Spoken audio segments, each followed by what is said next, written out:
Hey guys, सबसे पहले आप सभी को हैप्पी मदर्स डे।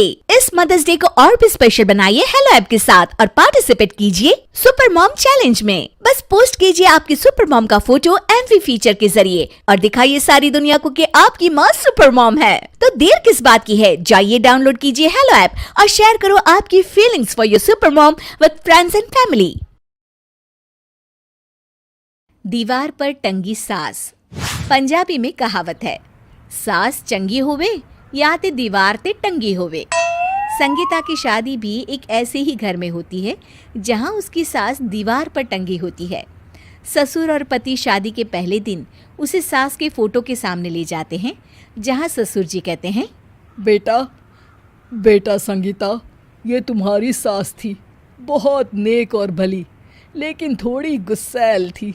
गुस्सा आने पर सब तहस नहस कर देती थी, पर अब ये इस दुनिया में नहीं है। हाँ संगीता, माँ होती तो तुम इनकी कोई बात टाल नहीं सकती थी, वरना तो माँ घर में भूचाल ले आती। संगीता मन में खुश होती है कि अच्छा है कि ऐसी औरत अब इस घर में नहीं है, लेकिन दिखावे के लिए वो जैसे ही सास की फोटो के सामने हाथ जोड़कर खड़ी होती है, ये क्या? सास उसे देखकर मुस्कुराने लगी। संगीता आंखों को मलकर एक बार फिर से देखती है, लेकिन फिर सास के चेहरे का भाव, भंगिमा यानी एक्सप्रेशन बिल्कुल बदले होते हैं। वो अपने पति और ससुर को कहती है, माँ की तस्वीर तो स्माइल कर रही है।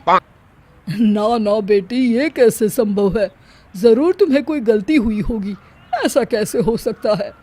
लगता है तुम शादी की सारी फॉर्मेलिटी करते करते थक गई हो, तुम्हें आराम की जरूरत है संगीता। खैर, सारे संगीता की बात को इग्नोर कर कमरे में चले जाते हैं। वैसे सास की फोटो पर एक्सप्रेशन एक के बाद एक बदलते ही रहते हैं। सुबह होती है, पति और ससुर को काम पर भेजकर संगीता कमरे की सफाई करने में लग जाती है कि तभी उसे आवाज आती है, टेबल ठीक से साफ करो। ऐसे भी कोई टेबल साफ करता है? इससे अच्छा तो ये गंदा ही था। किसी औरत की आवाज़ सुन संगीता दंग रह जाती है और सोचने लगती है कि आवाज़ कहाँ से आई। आवाज़ को नज़रअंदाज कर वो फिर से अपना काम करना शुरू करती है, लेकिन इस बार तो आवाज़ बिल्कुल उसके कान के पास से आती है। मेरा घर है ये। जब तक मैं थी चमका कर रखती थी, हर एक चीज शीशे की तरह थी। तुम्हें तो ना सफाई आती है ना कुछ पता है। क्यों तुम्हें मेरे घर की जिम्मेदारी दे दी गई है? पता नहीं तुम में मेरे बेटे को क्या दिखाई दिया। मैं होती तो एक से बढ़कर एक लड़कियों की लाइन लगा देती। अब संगीता को समझने में देर नहीं लगी कि ये आवाज़ किसी और की नहीं बल्कि उसकी सास की है, जो दीवार पर टंगी है। वो उसके पास जाती है और कहती है, नमस्ते सासू माँ, मुझे तो कल ही लग रहा था कि दीवार में कुछ काला है। वो दीवार नहीं, दाल होती है पगली। सही पकड़े हैं सासू माँ। तो क्या हो गया आपको जो आप यहाँ भी चैन से नहीं बैठी हैं? सुना मैंने आपका व्यवहार काफी गुस्से वाला था। चुप रह तू, ज्यादा बकर बकर ना कर।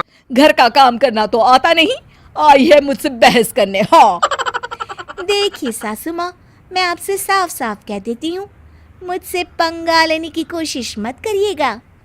तभी पीछे से संगीता का पति आता है। अरे संगीता, किससे बात कर रही हो? कौन है वहाँ? संगीता की सास की फोटो फिर से पहले जैसी हो जाती है। आपकी माँ से कह रही थी कि मुझे काम करना आता। अरे संगीता, माना सास के ताने हर बहू को अच्छे लगते हैं, लेकिन यहाँ तो माँ है ही नहीं, तुम तो फोटो से ही। तुम भी लाजवाब हो संगीता। किसी को विश्वास नहीं होता कि संगीता अपनी मरी हुई सास की फोटो से बात करती है। वहीं आए दिन संगीता की सास संगीता को किसी न किसी बात पर आते जाते ताने देती। संगीता को भी अब सास के तानों और उनसे बात करने की आदत हो गई।